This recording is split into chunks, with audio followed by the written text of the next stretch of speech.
Hello everyone, my name is Triforce Johnson. I'm the CEO and founder of Empire Arcadia. So today I'm here at Hillshire Beach, relaxing. You know, I do a lot of work here in Jamaica, so whenever you get a chance, you have to come and enjoy the other beauties of Jamaica and relax. But speaking of some of that work, when I first came here to Jamaica, you know, it was my friend from Digicel, Rion Jefferson. He saw what work I did at St. Martin for VXG when I was the promoter to help try to bring people internationally to St. Martin's Island for the big video game convention that they had and so forth. And he asked me, why don't I come to Jamaica and do that? And this pretty much all happened not too long after my mother's passing. When Rion asked me to come to Jamaica to kind of like help build Jamaica eSports, one of the issues that I had was what form of contact I was going to have to actually kind of push that. So he told me that he worked for Digicel and he could connect me to some people that I can talk to. And so I said, all right, you know, I'll come to Jamaica because this is a part of what I was doing anyway. I was going to go to Jamaica regardless. I tried to fulfill one of my mother's passing wish.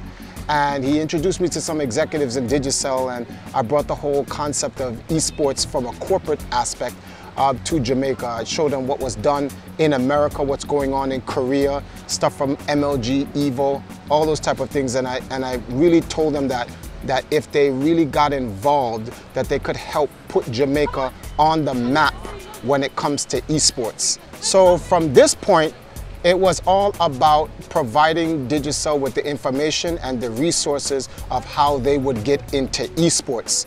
And the game that they wanted to use is FIFA. So we decided to want to use FIFA, and we had to kind of give Digicel some type of a feature, like a pilot as to, you know, what was going to make it work. So that's when we did this event at Digicel's lobby, which was like a FIFA tournament that was for the actual employees that was all working for Digicel. And Benjamin Sims was the guy that I was in contact with, that I was talking to, and all the people up. And it was a really successful tournament. That's where I met Wayne from the Lab Video Game TV. He came and he covered it. And I was working, the people I worked with at the time, because they were introduced to me, was Andrew Johnson from, at that time was Fighters Allegiance Jamaica, because that's who Rion put me in contact with. So I decided to partner up with him because he really knew the local scene, and I felt that I needed to be able to connect with the local esports scene in order to take it to the next step. That then led to Digicel saying, all right, we're going to go a step further, and we're going to have an actual huge Digicel FIFA tournament, which coincided with the World Cup in 2014. So, and this is when it was held in Brazil. So, and we did that at Traxon Records. The finals came down, you know. One of the guys from my team won, the Silverbirds. Shout outs to Dean and the rest of the team that represent Empire Arcadia. We played it and it was a great thing, but then after that, it just felt like it was just a one and done thing, and then that was the end of this the chapter for Digicel. Here's one coming in from Isaiah Johnson. He says, does Lime have any interest in mobile gaming, networking, social media with it, fusing entertainment and technology as one? That is a brilliant question, and suggests that that caller or that blogger, what's his name? Yeah, Isaiah Johnson. Yeah, that social media person is way ahead of the game. So after Digicel, I tried to, you know, connect with them again and see if we could move further in that. But unfortunately, at that time, they weren't ready to do anything new. So the next step was I went to Lime, and I spoke to the people Lime, and I found out about Lime because I was on Facebook, and Gary Sinclair, the CEO, was literally doing a live stream on Facebook, and he was talking about what could Lime do, which is now called Flow. What can they do to kind of innovate new ways to use technology for the internet for Flow? And I had commented about using it for esports to connect us through gaming and entertainment. So this, because when you really look at esports, it's really the technology and entertainment sector. And he literally replied, because it was a video of him I could text, So he saw my text and he replied to me, and he liked what I had to say. And he replied back and he said, you know, contact this person from my company in the sponsorship department, and let's see if we can get something going in terms of esports through Flow. So when I contacted their sponsorship department and spoke to the gentleman that they put me in charge with, he really liked the ideal. At that time, there was a thing that Flow does called Super Cup. And it was coming up. It's an event that happens locally for Jamaica where people play football down here. And I thought that was a great opportunity to kind of line up another FIFA special to go with the country's most popular sport. You know, nothing against cricket, that's a tradition, but football is still the country's most popular sport. So, you know, we met with them and I had a talk with them. I brought in Andrew again from Fighters Allegiance Jamaica to kind of help me network this and make it possible, because, you know, the local scene is the one with the resources to actually perform the actual events. Once again, we brought in Wayne from the Lab Video Game TV, and they were able to put together an event that they hosted at the Super Cup event. Unfortunately, I wasn't able to attend the actual event because I was still in America. I was doing some stuff and I wasn't able to get back in time for it. But Wayne and Andrew, they were able to spearhead it while I was still in Americas, and then I came down afterwards. When it was all said and done, we had yet another footprint in the building of you know, for corporate infrastructure for esports in Jamaica. So that's one that was added to the resume. But unfortunately, Flow never followed back up with it, and that's when I thought that I don't think that we're going to get too far with this, because what we're doing, although we're completing the task, it's just not really enticing them to really want to take the next step further.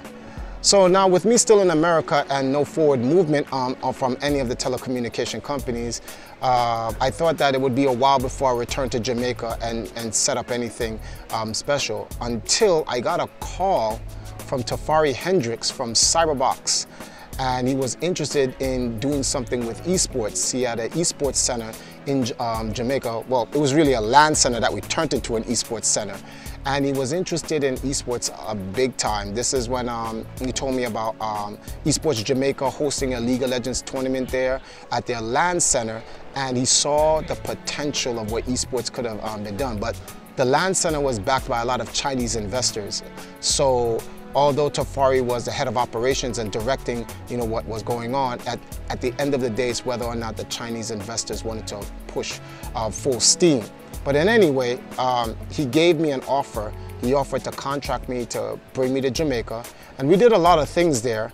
And what ended up happening is that we got companies involved, like you know, TVJ, and a lot of these other, you know, radio companies, and the Gleaner, and all the newspapers. And we had 72 computers at this LAN center, and so much work was done there. We hosted so many different tournaments. Jamaica had its first ever national esports tournament, where like this tournament was like to represent Jamaica nationally, and we had a bunch of winners. I even competed in it, and so forth. I had my guys and my teams. We played some games, we won some, we lost some, and it really brought out the entire community. People who played Smash Brothers was there, people who played League of Legends was there, people who played Call of Duty was there. We even had a Candy Crush tournament, because we were trying to get a mainstream game to get more people who are not necessarily involved in video games competitively involved. Despite having such a successful venue and a successful event, unfortunately,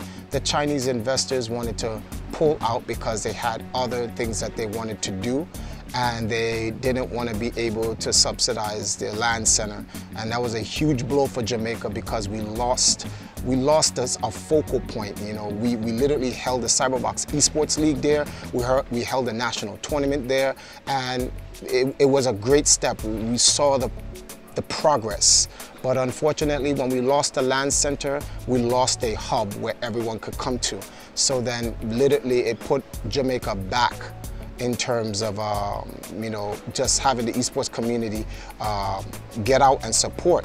So there were other brands out there that actually supported the scene in the interim of Cyberbox being gone, and those are guys like the CPC Clan Pro Circuit. You had other guys like Jason White with Cryptic Gaming Championships. You also had the guys at Gizmos, and it was a bunch of different brands that was trying to push esports, but it was very segregated and they were all over the place. You had one in Kingston, you had one in Mandeville, you had them all spread out all over the place. And this is why Cyberbox was so important, because it was a hub in where everyone from those locations came to one central point. Now, Jamaica's back to where it's all over the place, so only the communities in those areas go to certain places. And that brings us up to where we are today. Now, we don't really get that many tournaments going on outside of eSports Jamaica with Dexter Graham. He really runs his tournaments through Area 51.